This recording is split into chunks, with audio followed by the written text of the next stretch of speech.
Hari itu, Kohei didatangi oleh petinggi dari kelompok Eren, Raj, dan Hakuro. Mereka semua menyatakan ingin bergabung dengan Snakehead. Dan dengan begini, maka seluruh kota telah dikuasai oleh Snakehead. Sementara itu, Tatsuya pun sudah bertemu dengan Boya. Tak lama kemudian, Ryushin pun muncul dengan seseorang. Ya, dia adalah salah satu anggota Snakehead. Ryushin pun langsung menginterogasinya dengan penuh emosi. Namun, Boya menenangkan Ryushin. Boya pun mengambil alih interogasi. Awalnya, Boya santai.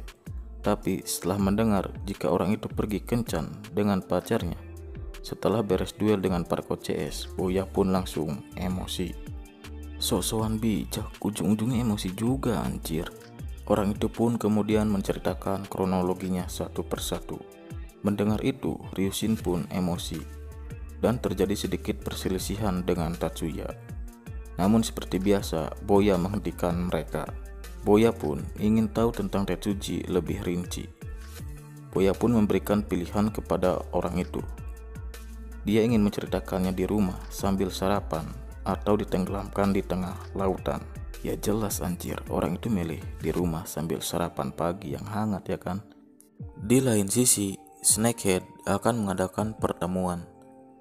Di sini, Eguchi menyuruh pemimpin dari Eren, Raj, serta Hakuro untuk datang dengan membawa oleh-oleh, yaitu membawa anggota PAD yang tersisa. Kohei pun sudah yakin jika Snakehead sudah mengalahkan PAD. Lalu Eguchi pun kelepasan membicarakan tentang Hachou. Kohei pun langsung sadar jika Eguchi mencoba mengkhianatinya, dan Eguchi pun langsung dihajar. Lalu Kohei pun pergi untuk menemui Tetsuji. Kohei pun mengatakan jika seseorang harus berdiri di puncak. Dan bagi Kohei, Tetsuji bukanlah orang yang tepat. Jadi kepada siapakah Tetsuji akan berpihak? Tetsuji ingin memutuskannya dengan duel. Karena selama ini Tetsuji selalu percaya kepada kekuatannya sendiri. Meski duelnya tidak diperlihatkan, namun di sini Tetsuji berjanji kepada Kohei jika dia akan berpihak kepada Kohei, yang artinya Tetsuji kalah dalam duel. Boya yang sedang nongkrong tak sengaja bertemu dengan Murakami, Motohashi, serta Iijima. Namun sebelum beraksi, Boya melihat jika si anak lokal memakai Sukajan. Karena gue gak tahu namanya, jadi gue panggil si anak lokal aja lah ya. Oke lanjut. Boya pun ingin menukar Sukajan miliknya. Awalnya si anak lokal menolak. Namun karena Boya terus-terusan memaksa, maka si anak lokal pun mau menukarkannya. Ya gitulah ya kelakuan si serigala emas. Tapi untung juga tuh si anak lokal dapat Sukajan Boya yang melegenda. Setelah menukar Sukajan, Boya pun langsung menghampiri petinggi Snakehead. Tapi di sini Boya terjatuh dan bijinya pecah satu. Melihat Boya terjatuh, para petinggi Snakehead bersiap untuk mengeroyok Boya. Tapi untungnya masih ada Ryushin dan Tatsuya yang langsung menghajar para petinggi Snakehead. Boya pun langsung menghubungi Kohei melalui HP yang dibawa Iijima. Boya memberitahu jika Iijima dan yang lainnya sudah tertidur. Dan selanjutnya giliran Kohei.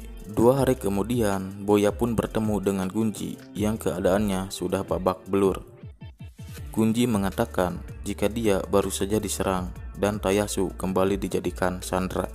Gunji pun mengatakan jika ada salah satu orang kuat yang bisa menahan tendangan Jeton. Dan orang itu menyuruh Boya serta yang lainnya untuk datang ke pabrik Nakazaki. Ya, orang itu adalah Tetsuji. Gunji, Ryushin, serta Tatsuya langsung pergi untuk meminta bantuan. Gunji mengabari Pon, Ryushin mengabari anak-anak armamen, dan Tatsuya mengabari anak Hosen.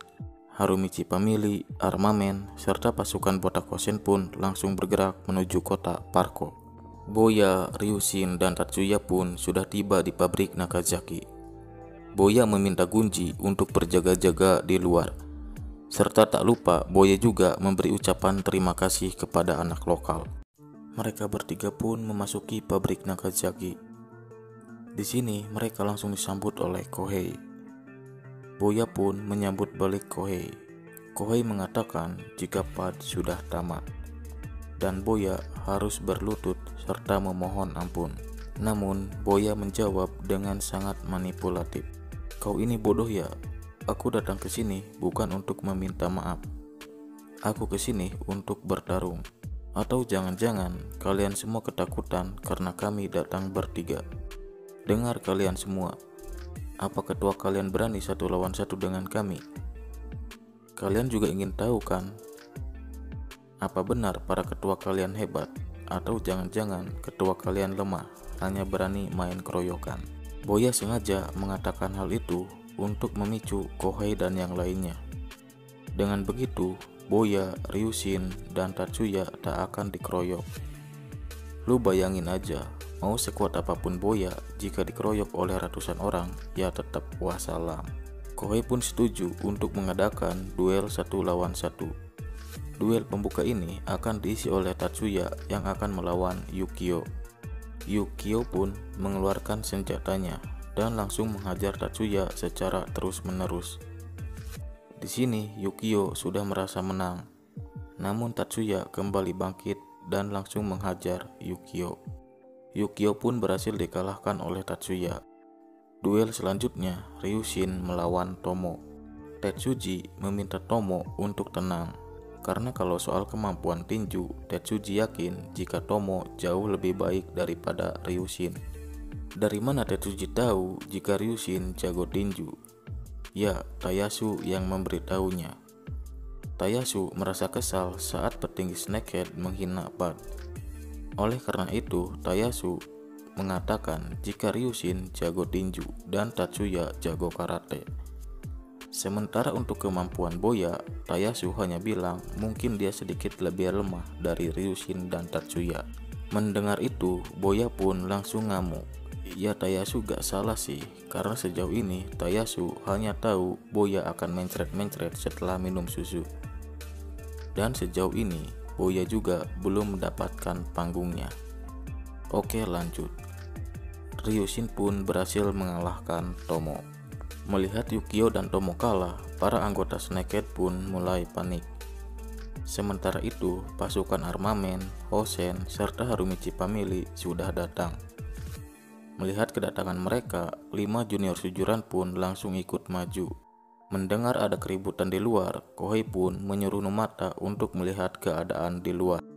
Di sini, Boya kebingungan karena dia tidak tahu jika Ryushin dan Tatsuya meminta bantuan kepada pasukan armamen dan Hosen.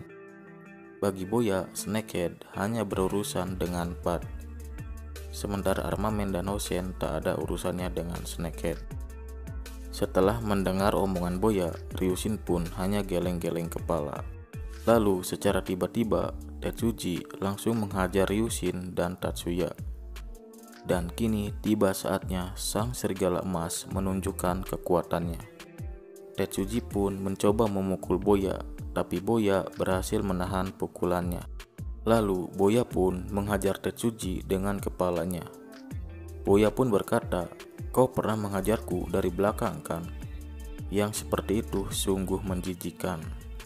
Tayasu pun bertanya kepada Ryushin sekuat apa Boya Harumichi. Ryushin menjawab jika Boya lebih kuat dari dia dan Tatsuya.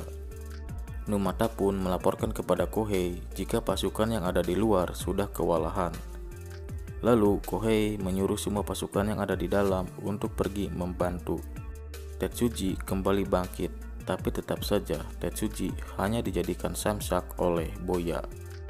Melihat Tetsuji menjadi samsak, Kohei pun menyuruh salah satu petinggi Snakehead untuk memanggil semua pasukan yang ada di luar. Tapi sayangnya, semua pasukan yang ada di luar sudah dikalahkan. Mendengar itu, Kohei pun gemetaran. Namun Tetsuji kembali bangkit dan menenangkan Kohei. Boya pun memuji kekuatan fisik Tetsuji karena sebentar lagi Boya akan memberinya pukulan pamungkas. Tetsuji pun kembali tumbang setelah menerima pukulan pamungkas Boya. Namun Tetsuji masih bisa bangkit. Di sini Kohei pun menghentikan Tetsuji dan meminta Ono untuk membawa Tetsuji ke rumah sehat. Karena jika diteruskan, Tetsuji bisa wassalam. Kini tinggal Kohei yang tersisa. Lalu Parko, Kiko, serta Teru pun datang. Boya, Ryushin, dan Tatsuya memutuskan untuk kembali ke Toarushi dan menyerahkan Kohei kepada Parko CS. Di sini, Parko yang masih dibalut perban dikalahkan oleh Kohei. Lalu Teru pun mengatakan jika Kohei telah salah paham dan mengincar mereka dari belakang. Parko, Kiko, serta Teru telah menemukan jalan kehidupannya sendiri. Dan jika Kohei memilih ingin menjadi Yakuza, yaitu haknya. Teru sama sekali tak akan melarangnya. Teru pun kemudian mengajak Kohei untuk datang dan ikut menjemput Kyosuke, yang sebentar lagi akan bebas dari penjara.